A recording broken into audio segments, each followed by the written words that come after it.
Ada dua jenis pembangunan infrastruktur. Pertama adalah infrastruktur statis dan yang kedua adalah infrastruktur dinamis.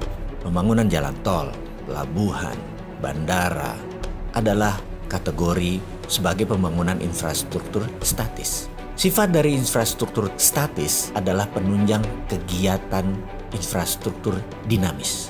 Karena itu infrastruktur statis dibangun di banyak negara setelah siap pemakainya. Di Amerika misalnya di tahun 1940 sampai 1961, Amerika membangun infrastruktur statis besar-besaran. Tujuan utamanya adalah menyediakan pemanfaatan untuk industri otomotif Amerika. Mereka membangun jalan lebih dari 25.000 km.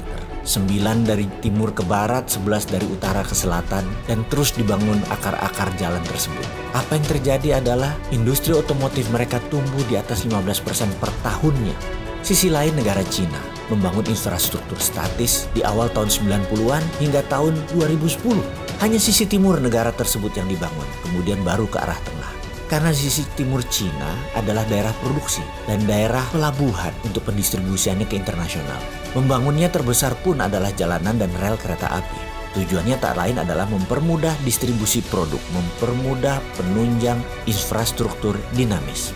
Jadi infrastruktur dinamis adalah sektor industri.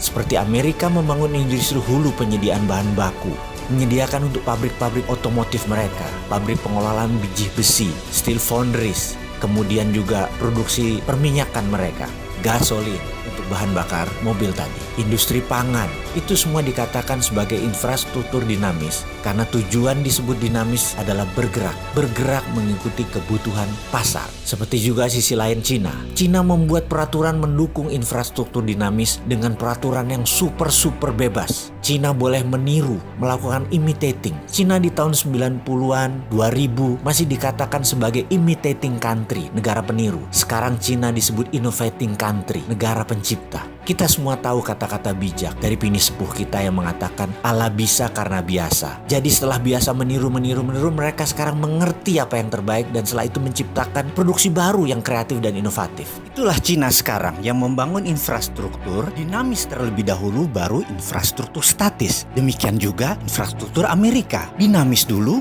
baru yang statis. Kalau di Indonesia